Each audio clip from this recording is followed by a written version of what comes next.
Inovação, segurança, programação, tecnologia, desenvolvimento. Começa aqui. Let's begin. DevSecOps. DevSecOps. O seu podcast de segurança em tecnologia.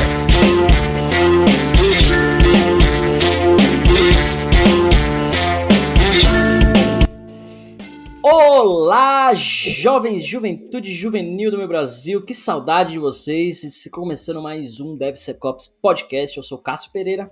Eu sou o Benhur. E eu sou o Marcos Santos. Muito bom ter os nossos amigos de volta aqui, que saudade de vocês. Não, saudade porra nenhuma, na verdade eu tava muito melhor sozinho. Mas a vida não se faz sozinha, a gente precisa procriar, precisa ter amigos, precisa viver em sociedade. Então por isso que estou feliz de ter vocês aqui.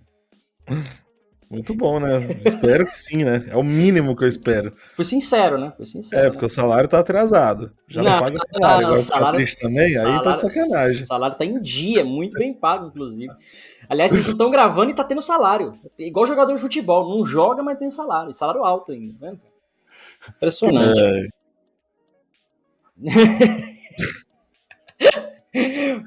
Boa. Pessoal, vamos falar do episódio de hoje, que a gente vai falar sobre um episódio, aliás, a gente vai falar sobre um tema que ele é muito relevante, né, para nossa área, para nosso dia a dia, na verdade, que é a modelagem de ameaças, né, o Threat Modeling. Tentar tirar algumas dúvidas do pessoal aí, como fazer, quando fazer modelagem de ameaça. Eu vejo que é uma dúvida aí constante do pessoal que procura, que nos procura aí para trocar ideia, enfim, ao longo da nossa experiência no dia a dia também. Mas antes, né, de começar o episódio, lembrar que o DevSecOps Podcast vem em oferecimento da Checkmarx, da Nova 8, que é a distribuidora oficial da Checkmarx no Brasil. Então, se você está procurando aí uma solução de AppSec coerente, uma solução foda, procura a Nova 8 e a Checkmarx aí para conversar com vocês, tá? Lembrando também da Gold Security, que é especializada em prover serviços e soluções de AppSec também, e a Digital Oak, que tem um portfólio completo de soluções de AppSec para te ajudar. E não esqueça ainda do OnlySecFans, a plataforma de assinatura que você tem conteúdo a rodo, conteúdo adoidado. Inclusive, semana passada ou 2 semanas atrás eu postei um tema lá específico de RoadSec, de AppSec, né? Como, o que você tem que estudar, qual o caminho que você tem que seguir e tal. Então tem bastante coisa lá, apenas R$ 29,90 no plano anual. Então vem para o OnlySecFans. Bom, vamos começar o episódio de hoje então, falando de modelagem de ameaças. Eu queria já começar com a pergunta aí pro Benhur, talvez, Benhur. Benhur tem uma vasta, uma enorme, uma carregada experiência.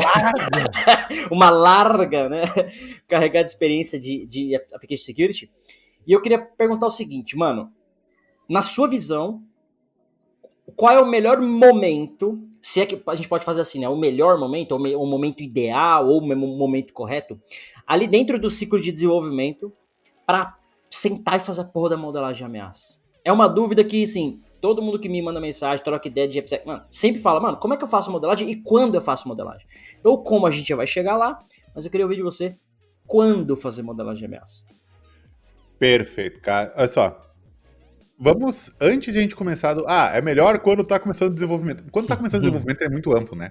Mas agora deixa eu desmistificar uma única coisa antes de a gente começar esse assunto, que é modelagem de ameaças. Não necessariamente o software não precisa existir ou não precisa estar pronto.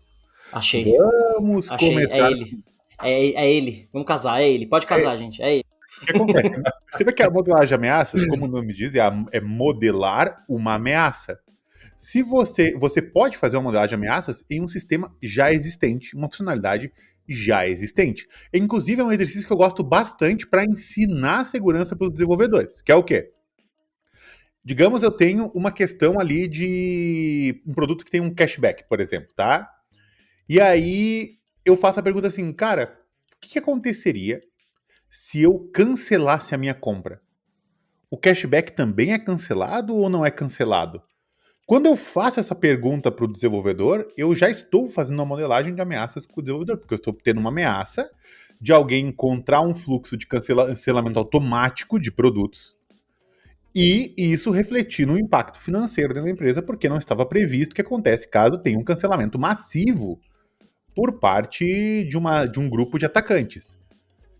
Perceba que não importa se o sistema está em desenho, se está planejado, se ele está pronto, se ele está em produção, eu peguei uma ameaça e joguei no meio da mesa. Ou se é só uma ideia do negócio de fazer isso algum dia, por exemplo. Só uma Exato. Estou apresentando, aí muda a entrega.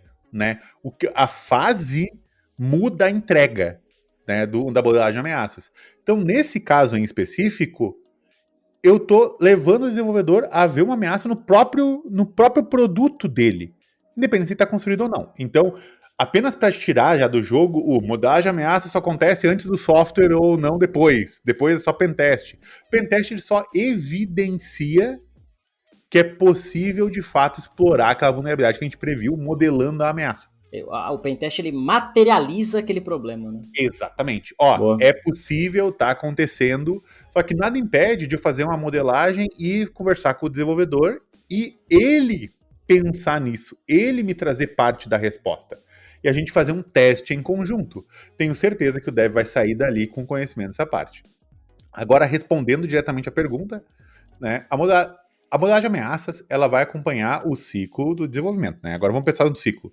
Nós temos desde o cara de produto, pensando na ideia, e aqui pode existir uma modelagem de ameaça, e a modelagem de ameaça aqui, a entrega dela é explicar os riscos que aquele produto tem perante uma série de coisas. Olha, por que tu tá buscando esse dado PII aqui? Por que tu tá expondo esse dado PII aqui? Então a entrega dele é uma coisa. Quando deve, agora que é onde entra, para minha visão, uma das fases mais interessantes. Quando o pessoal, quando já passou pro produto, e se não passou pro produto, a gente sabe que tudo que a gente não viu lá vai tá ali desenhado, né? Quando deve, ou a equipe de dev já tem meio que desenhado como eles pretendem fazer, ou seja, já tiveram aquela reunião, já brigaram a tarde inteira, já definiram um pouco como vai ser, ali para mim é um momento interessante de entrar para fazer a modelagem. Por quê? Se eu entrar antes, ninguém meio que sabe como é que vai ser feito, ninguém meio que sabe que serviços vai consumir, ninguém meio que sabe quais APIs vão existir, o pessoal não sabe nada, está discutindo. Até questões de arquitetura, stack, a porra toda tá nem na mesa ainda, né? Tá na mesa, então tipo assim, a solução nem existe, a gente já tá querendo ver problema, sabe? E aí é muito provável que se a gente entrar nesse momento antes de ele ter isso meio desenhado, a gente vai estar fazendo a mesma modelagem de ameaça que a gente vai fazer com o produto. Se for parar pra ver. Porque tudo que a gente vai ter na mesa naquele momento é a descrição do produto, do negócio. E acaba sendo uma modelagem de ameaças. Ela pode até ter, depende de quem fez, né? Só colocando uma pimenta nessa discussão também. Se foi um cara de segurança participando dessa conversa, ele vai ter aspectos técnicos dessa modelagem de ameaça. Por exemplo, você falou, criptografar um dado, validar uma informação. Se não tiver, ela vai estar num nível de ameaças de negócio, como você falou, cancelamento em massa, então você vai deixar de ter aspectos técnicos ou de segurança mesmo ali. Efetivamente. Então, assim... Só pimentando um pouquinho mais também, hoje tem muitas ferramentas que ajudam com isso.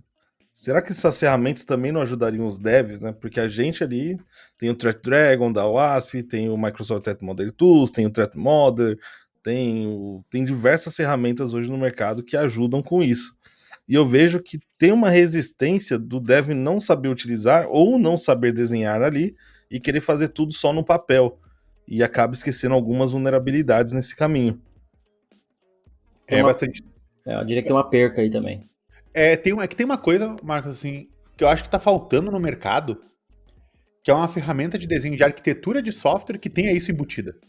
Também. Porque os caras meio que parece que fazem trabalho duplo, tá ligado? Tipo, eles fazem tudo num lugar e depois eles meio que têm que exportar isso para outro lugar. Ou até mesmo, talvez falta aí para as ferramentas de modelagem de ameaça. Bullshit! Vamos! Falta governar. É onde eu importe um desenho e ele converta esse desenho pro desenho tatu, tá ligado? Daí, pra alguma forma de o dev fazer o trabalho uma vez só. Sabe? Otimizar isso pra ele, né? Isso. Mas pra mim, assim, o lugar que eu particularmente mais gosto de fazer modelagem de ameaças é quando já tem pelo menos um desenho inicial da proposta de solução técnica. É aí onde eu mais gosto, né? Agora, porque essa questão do cancelamento automático, a questão de outras regras, riscos de negócio, na maioria das vezes, não tem que mudar a solução técnica toda, porque a gente, porque a gente encontrou um problema. Uhum. Às vezes vai agregar uma regra a mais, vai agregar uma validação a mais, vai agregar alguma integração com algum serviço a mais, mas dificilmente vai tipo, puta que pariu, a gente não previu esse negócio, agora tem que mudar tudo essa merda. Exato. Dificilmente tem isso. Então eu prefiro assumir o risco de ter que mudar um pouco no desenho tecnológico e fazer isso depois, que o pessoal tem uma ideia, do que às vezes a gente não tem escala para estar em todas as fases o tempo todo. Então, eu prefiro esse momento. Pra mim, eu mais gosto, por exemplo. Quando eu estudei com o Cássio, muitas vezes ali a gente fazia o desenho no Visage, pegar o Miro ali, ficava fazendo as caixinhas, os DFD da vida. Só que, cara, a gente desenha ali, basicamente, a gente vai tabelar ali o banco de dados, vai falar da aplicação, tal, fazer os desenhos. E muitas vezes, eu, basicamente, comecei a pensar em segurança muito depois o Cássio encheu muito meu saco. Mas como dev, eu pensava só nas funcionalidades. Nunca pensei em criptografia, igual você falou, pegar o tamanho da string ali, o que eu vou filtrar ou não, se vai passar, o que vai passar, o que não vai. Então eu ficava muito centrado só nessa parte, né? Boa. Eu acho que é o seguinte, pegando um gancho aí no que o Benhur falou, eu sempre que eu vou falar de modelagem de ameaça, ou fazer treinamento, eu sempre uso a frase que modelagem de ameaças é a arte de achar problemas mesmo antes do software existir. Que é literalmente o que você começou falando. Cara, você não precisa ter um software, precisa ter uma ideia, né, uma ideia de funcionalidade e tudo mais. Eu fiz uma apresentação uma vez aqui para o ASP, que a gente fala o que é shift left, né? O maior shift left possível seria a modelagem de ameaças, quando a gente fala de segurança, porque a matéria-prima de um software, ela é o requisito funcional, né? Vai virar código, algo que foi, né, um requisito funcional, que na verdade ele é uma ideia, né? Um cadastro de usuário, você falou, um cancelamento, enfim. Então, se a gente olhar para essa matéria-prima, será que a gente não conseguiria refinar ela ou trabalhar essa matéria-prima bruta, que seria o requisito funcional, fazer, aí entre aspas, uma modelagem de ameaças, que na verdade nada mais é do que um brainstorm, uma discussão de segurança, de coisas que poderiam acontecer errado ali, até porque, como você falou, você não tem arquitetura, você não tem stack, você não tem elementos técnicos que talvez vão impactar na modelagem, mas você já consegue fazer esse tipo de discussão. Então, olhando pro benefício final, que é você ter um produto mais seguro, partindo do princípio que você tem uma lista de requisitos funcionais e você senta todo mundo, ou todos os envolvidos, né? O dev, o arquiteto, o cara de negócio, o analista, fala, gente, vamos trocar uma ideia aqui. Qual é a ideia aí do sistema? Cara, uma tela de login, um cadastro, informação vem aqui, vai pra cá, chama o parceiro, manda dado pra lá, manda dado pra cá. Bom, legal.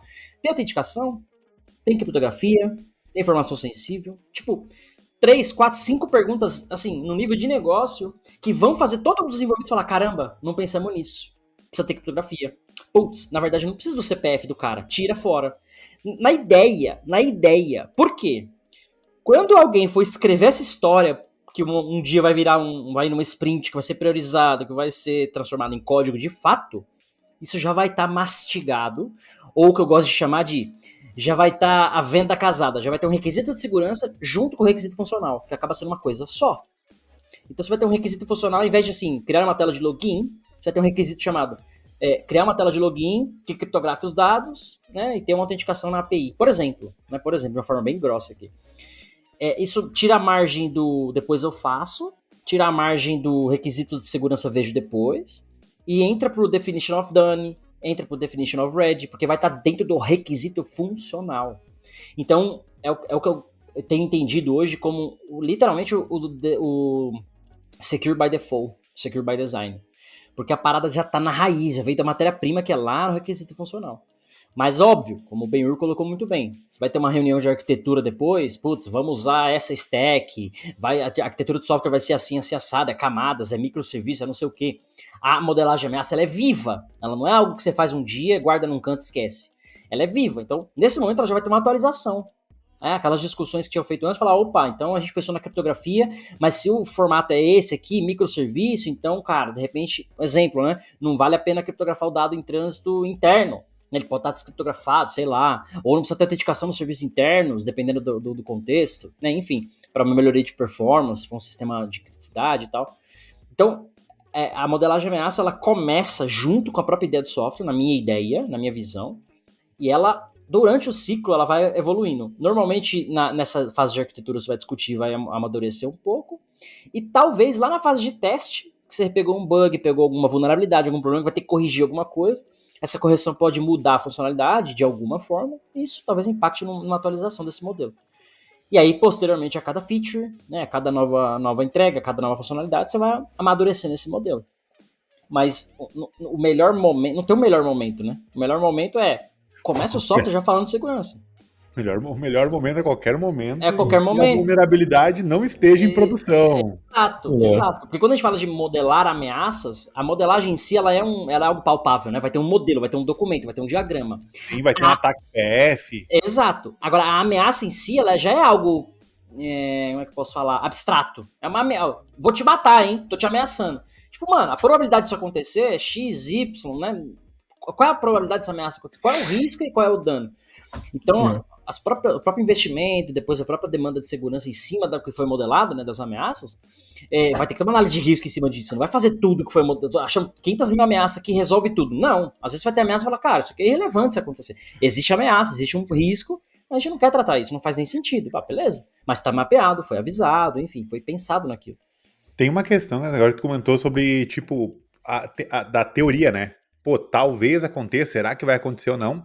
Tem um link que o Dalalana aqui da WCS, que eu participo também, ele me mandou, que é Threat Modeling baseado numa estratégia de MITRE-ATT&CK. Depois eu compartilho o link. Eu tô lendo, tô aprofundando primeiro para entender bem direitinho, só que tem uma parte que encantou bastante, que é uma tabela onde tu tem a teoria versus evidência. Né? O core disso é praticamente o seguinte: beleza, se planejou um cenário de ataque, né? Se planejou uma ameaça.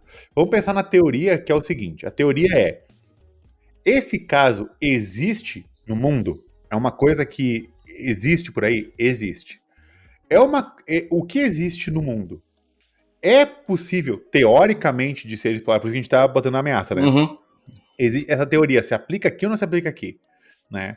Por exemplo, existe a teoria do Log4j, mas a gente não usa nada de Java. Quando a gente fala nada de Java, é dentro das aplicações, dentro da cadeia de documentos por completo. Então perceba que só na teoria isso já cai. Né? Agora, digamos que na teoria exista e na teoria aqui dentro é materializável esse risco. Beleza.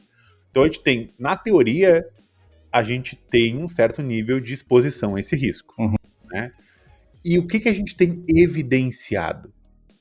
Existe evidências de exploração na comunidade e já se passou também aqui dentro de casa. Uma vulnerabilidade similar já aconteceu aqui dentro, porque o que acontece? Baseado nesse quadro da teoria versus o que já temos de evidência disso, te dá o nível de priorização e de risco também naquela ameaça. Boa. Então, isso vai drivar. Caralho, velho, eu tô num costume de portuguesar os verbos em inglês, né? Isso vai guiar.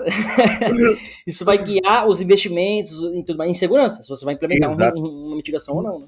Inclusive as ações, como por exemplo, assim, se tem a teoria, ela é bastante consolidada, mas a gente tem pouquíssima evidência de exploração, a gente precisa revisar os controles que a gente já tem. Tá?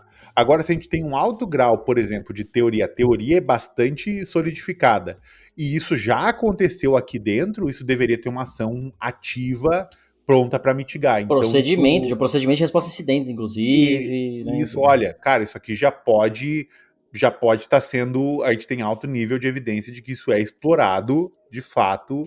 Por exemplo, cara, às vezes o risco, teoria, tá no OWASP Top 10, né, e está no OWASP Top 10 porque tá muito evidenciado. Cara, nos programas de bug bounty, tem muito reporte desse tipo. Perceba que a gente começa a ter evidência da existência, né? Na nossa indústria, né, por exemplo, cara, a gente é do mercado financeiro, cara, acontece ainda mais, ou só acontece no nosso mercado, coisas do tipo. Exatamente. Então isso pode ajudar um pouquinho nos findings, né, na entrega daquilo ali.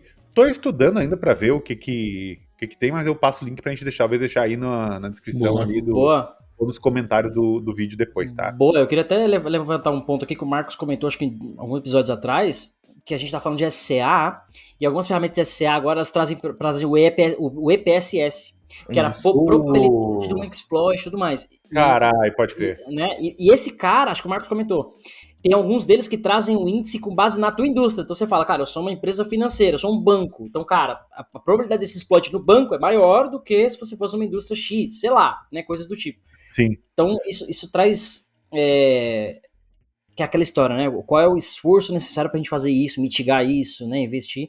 Esse indicador, né? Vamos chamar assim, esse indicador, ele vai ajudar muito nessa decisão, porque eu acho que a maior dificuldade da galera não é quando fazer modelagem de ameaça, mas é o que fazer com a modelagem. Falar, cara, modelei aqui, ó, tem 500 ameaças aqui, e agora? E agora você mitiga tudo?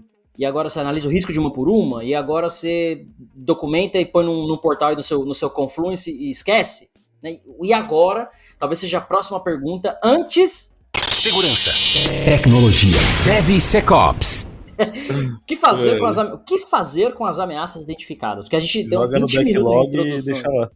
Boa, Marcos. Gostei, Marcos. Presente, vou ganhar um presente pra você. Você vai ganhar aqui agora uma licença exclusiva do Code Bashing da Checkmarx pra você usar. Fica à vontade, 1 ano de licença pra você usar do Code Bash. Por esse comentário brilhante. Aquele esquema já deixa automatizado, né? Criou a teste, já vai pra risco aceito e só completa com a... Já era. Cara, vale a pena lembrar, olha só, hein? Vale a pena lembrar aqui.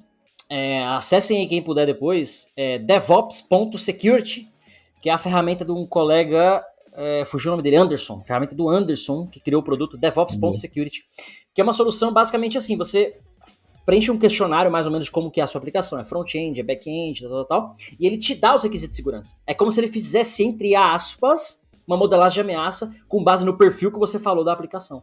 Então tem uma versão gratuita que você pode usar, tem uma versão paga, então fica a propaganda. Inclusive a gente gravou um episódio junto aqui com o Anderson, tá aí na temporada passada, depois você dá uma pesquisada aí. Mas vale lembrar dessa solução. E o Ben-Hur comentou de ferramentas talvez para automatizar e para ajudar. Eu lembro de uma que chama Security Compass. Eu acho que eles foram comprados pela SD Elements ou uma parada dessa daí, que eu sei que você consegue importar o diagrama do Microsoft Threat Modeling Tool, e eles te fazem essa lista de requisitos. Então, por exemplo, você fala assim, ó, a minha aplicação precisa estar compliance com o PCI, ou com a ISO 27002. Aí está aqui o diagrama que você já fez. Aí você importa, ele te fala, então você tem que ter, ó, isso tem que fazer. Porque esse diagrama tá falando que tem essa ameaça. Então ele meio que te automatiza os controles de segurança que você tem que fazer. Eu tô mexendo com uma ferramenta também, chama Threat Modeler. Boa. Ferramenta, e ela tem esse esquema, você consegue importar alguns desenhos, como do Visage, do Threat Modeler, até, se eu não me engano, do Visio. Acho que é do Visio, ela consegue importar e consegue já te dar um diagrama inicial. E se eu não me engano, Marcos, desculpa aí, acho que eles usam um framework próprio de modelagem de ameaças, eles não implementam Stride ou nada. O VAST dele. O VAST, pode crer. O VAST. Então é uma ferramenta que tá sendo interessante, eu ainda tô estudando ela, tô fazendo vários testes, mas eu achei interessante porque ela já consegue pegar esses documentos. Você já tem algo criado ali, algo que você já fez no passado, ou de alguma coisa que já está em produção, e você consegue trabalhar em cima dela e melhorar ali sua modelagem de ameaça. Ele vai te trazer ali novas vulnerabilidades que você provavelmente nem tinha pensado, né? Como, sei lá, um exemplo, um certificado SSL para uma porta X, ou você pegar ali uma possibilidade de um cross-site scripting. Então ele te dá esses insights e você consegue ali melhorar ainda mais sua modelagem e trazer ainda mais proteção. Então é uma ferramenta muito legal. Ainda tô pegando mais ainda experiência com ela para poder trazer um overview geral pra galera. Boa. Então, acho bem legal. Quando você pega mais aí, Marcos, Ben-Hur, o que fazer com as... levantamos aqui, ó, um monte de ameaça. E agora? Faz que nem o Marcos? Documenta, põe no backlog e já era? Um abraço. Tem uma coisa que eu acho que tu comentou, Cássio, que é crucial, eu acho que toda empresa tem que buscar ter isso, que é... Antes de chegar nessa parte, lembrando que, se a gente está fazendo um threat modeling antes de existir o software, a gente tem um card do como a gente deseja que ele seja. Ponto. Né? Então, isso de fato, como você comentou, tem que estar no requisito. Muitas vezes ele não é embarcado dentro do requisito por uma questão de maturidade, ou porque falta, ou até mesmo ter aquela segregação, né? Porque o que acontece? Agora vamos para a política do jogo, né? quando a gente vai para uma área dentro de uma empresa, sempre a gente vai ter aquela pergunta que o que a Application Security fez este ano para que eu possa defender o budget daquele ano. Logo, nós descobrimos X ameaças que foram prevenidas antes do software ir para produção, que equivale a uma economia de X milhões de euros baseado naquele esquema de uma vulnerabilidade custa 1000 vezes para corrigir depois. Beleza. Então, para isso, a gente precisa ter o card separado da ameaça para que a gente justifique esse tipo de coisa, fazendo a roda mecânica empresarial rodar. Então, normalmente, o que a gente tem é um card ou um ticket, como a forma que a gente reporta uma vuln, né? A gente tem um card com o finding. Olha, nessa ferramenta, isso aqui é um card de threat finding, a gente precisa resolver isso aqui. Mas perceba que o card, ele tá no momento, ele existiu quando o software não existiu.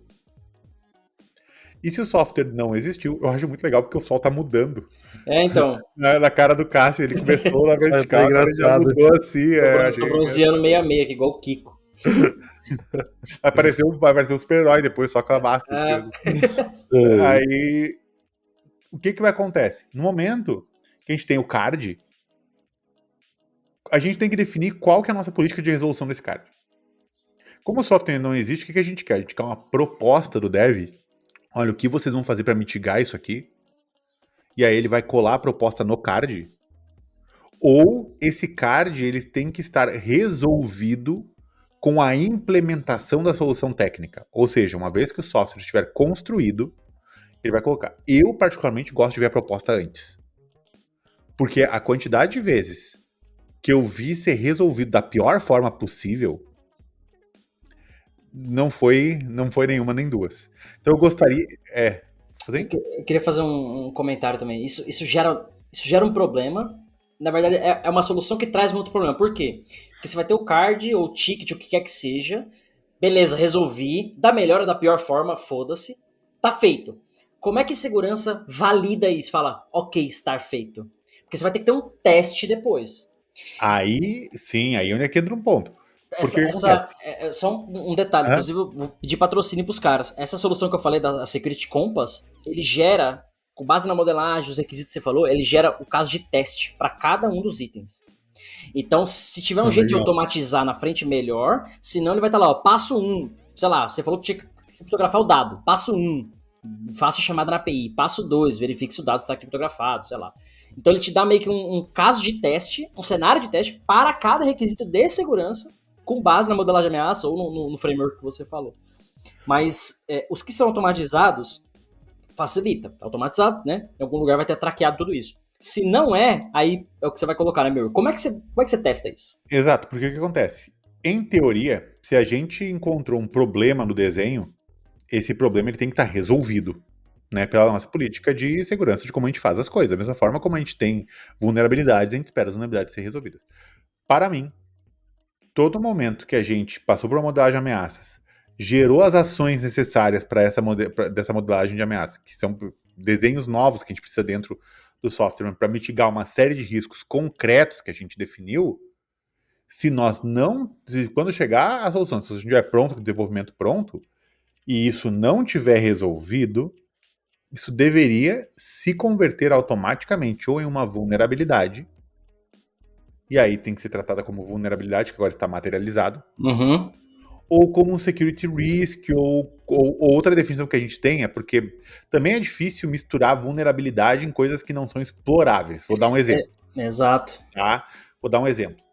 Não colocaram criptografia no hashing na senha, tá? Que era armazenar no banco. Vou pegar esse caso, tá? A gente tem uma evidência que é possível de fato roubar sem texto plano? Não tem. A gente tem um risco.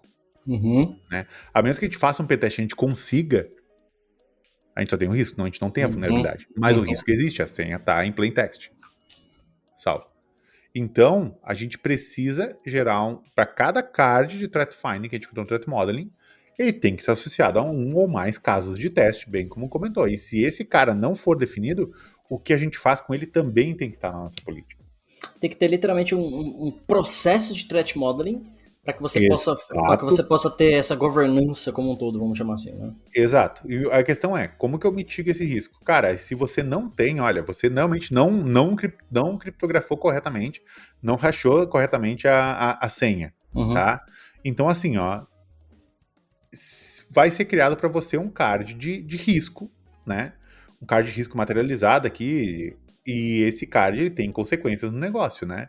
Então, isso tem que estar vinculado de uma forma, por exemplo, quais produtos têm mais riscos expostos? Quais produtos têm mais riscos materializados, né? Como isso se liga aos indicadores daquele produto?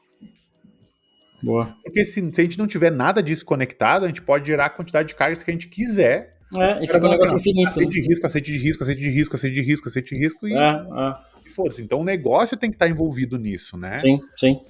Senão, até inclusive isso acontece com vulnerabilidade. O cara bota vulnerabilidade, o cara fica com um risco assumido e abraça, entendeu? E uma das coisas que eu vejo também é que é bem legal, só que falta maturidade do pessoal saber o que é o risco e o que é a vulnerabilidade. Muitas vezes isso é confundido. Então a pessoa acha que o risco é uma vulnerabilidade, acaba não sabendo como tratar, não sabendo como testar. E isso também atrapalha bastante o processo de modelagem, né? Você acabar confundindo isso. Sim. Muita verdade. Antes de continuar aqui, ó. DevSecOps. Fazer uma pausa na nossa voz. Eu queria citar trazer alguns casos reais, né? Casos cenários pra gente aqui. Eu queria falar de o Benhur, você puder comentar depois daquele que a gente estava falando offline, né, da entrevista e tal. Mas semana passada eu estava num projeto na Holanda, visitei, fazendo um freelance lá numa empresa de seguros, e ajudando exatamente o time a fazer modelagem de ameaça. E eu lembro que uma das mitigações para uma ameaça identificada, a ameaça era o seguinte: a aplicação mobile, né, o aparelho do cara foi roubado. E aí tá desbloqueado e a pessoa, o ladrão, né, enfim, consequentemente tem acesso ao aplicativo, porque o aplicativo tá logado já.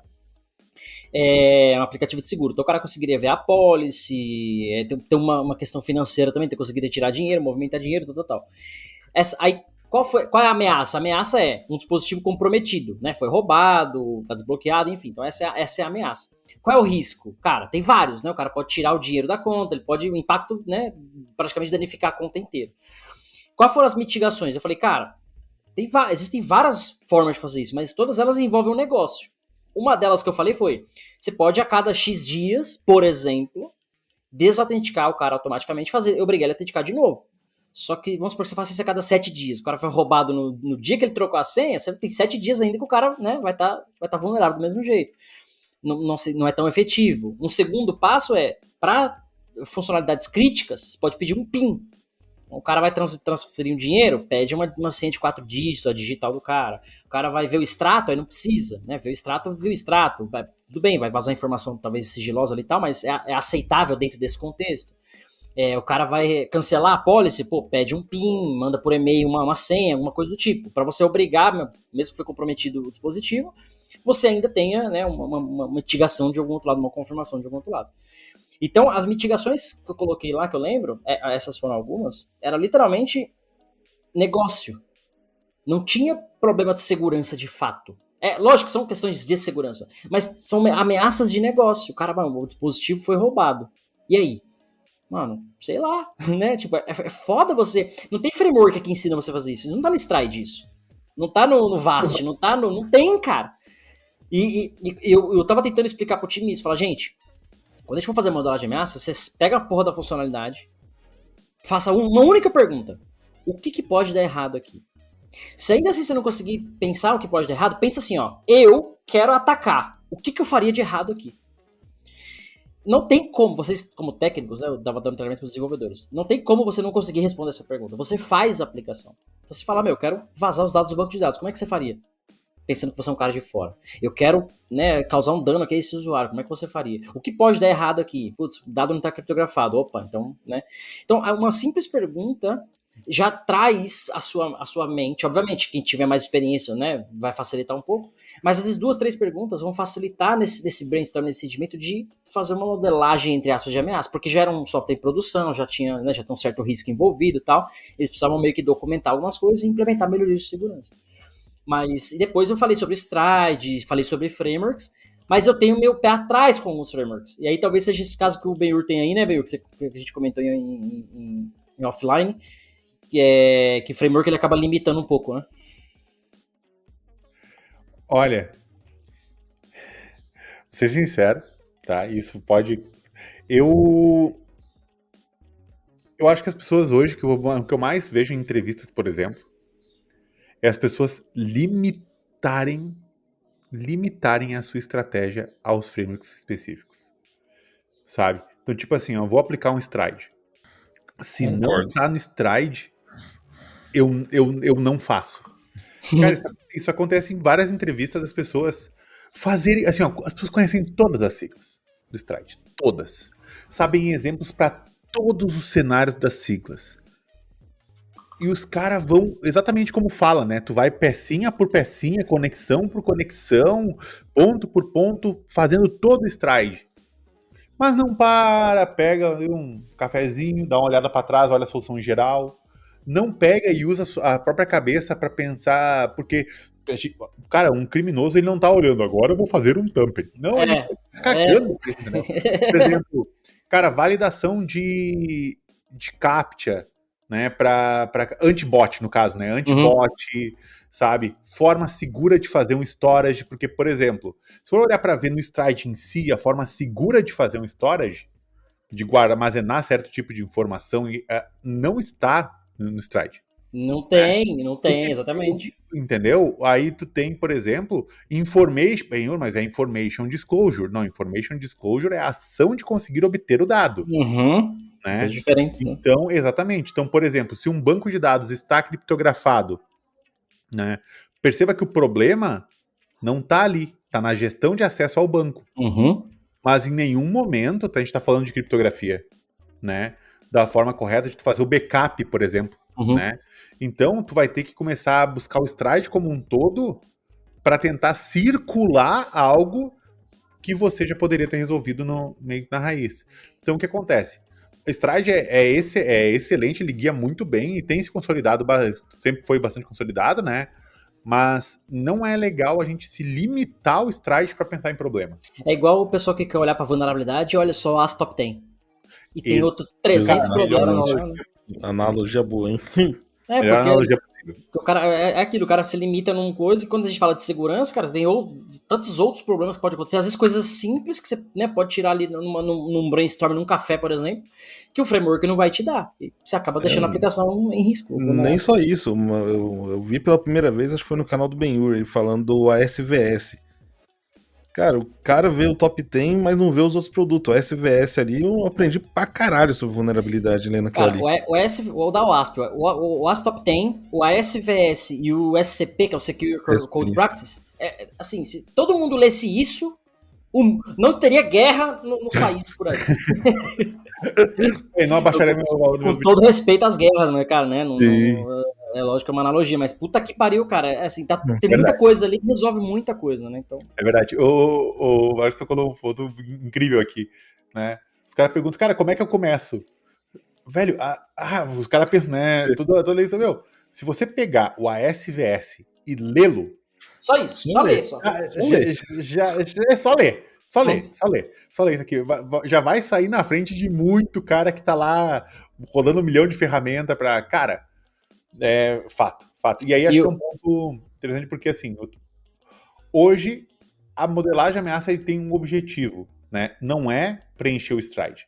Várias vezes eu já tive que criar os cards na hora de botar a categoria do stride, botar um other, porque eu não encontrei uma categoria específica, né, pra ele. A questão tenta chegar em riscos, né? E usa o stride para te apoiar a chegar nos riscos. Né? Porque quando o stride fala assim, spoofing, ele tá te guiando a dizer, olha, dá uma olhada em todos os checks de identidade que tu tem. Vou dar um exemplo, que nem o caso que eu tocou ali. Cara, o device takeover, né? O DTO ali, né? O cara pegar pra me roubar o celular, né? Beleza. Perceba que o cara não tá em spoofing, porque de fato é o access token do cara que tá trafegando. Mas a pessoa por trás dali tá se passando por ela. Então aí meio que sim, meio que não no spoofing. Sim. Mas perceba que foda-se isso, a questão é... E é um controle fora do tecnológico nesse caso. Exato, tu não sabe... É um offline, é um mundo offline, cara. Você não tem, por exemplo, alguém pega alguém na rua e põe uma arma na cabeça da pessoa e diz assim, ó, cara, me transfere o dinheiro aí. Não, o Pix, né? O golpe do Pix aí. O Tá cartão, você anota a senha do cartão num post-itzinho e perde o cartão. Nem isso, tem nem que anota no verso do cartão, perde então, o cartão. Pro banco é você que tá usando. Exatamente. Para Né? categorias de spoofing, tecnicamente, tu não vai conseguir saber. Você não vai conseguir saber. Não tem nada do spoofing nesse momento, porque o spoofing tá numa outra capa.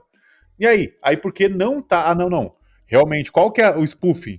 Como é que você valida que o cara é? Ah, o access token é gerado assim, é do cara. Então tá mitigado o problema. Não tá, porque teve um device takeover que tu tem um spoofing em outra capa. Entendeu? Então, não se limitar, acho que é o... Isso é quando a ameaça transcende as barreiras. Exato. Quem mora aí no Brasil sabe que device takeover nós temos milhares de celulares roubados por hora. Né? Consequentemente, a nossa modelagem de ameaça também tem que transcender. Eu até falo na apresentação que eu tenho do Homem de Ferro, que às vezes modelagem de ameaça é imaginar o inimaginável. É pensar mesmo num cenário e falar, mano, mas e se? Fala, cara, e se pode acontecer? Aí é aquela história, probabilidade, aquela coisa toda. Aí vai ter um ponto agora que eu queria fazer a pergunta pro cara que tá estudando, que é: e se o cara fez uma operação de crédito, mas disse que o device dele foi roubado, mas não foi roubado, é o golpe do golpe? O golpe do golpe. Ele tá dizendo que não foi ele, mas foi ele sim, e agora? E aí? Aí tu vai pegar em técnicas de no repudiation. Mas o que tu tá considerando? Isso, se tu for pegar no repudiation... Tá lá, o log foi ele, daquele device. Tá tudo lá. Beleza? Mas como é que tu diferencia um device roubado real do golpe do golpe? Caralho, velho. Bom, vamos deixar essa pergunta aí pra vocês refletirem.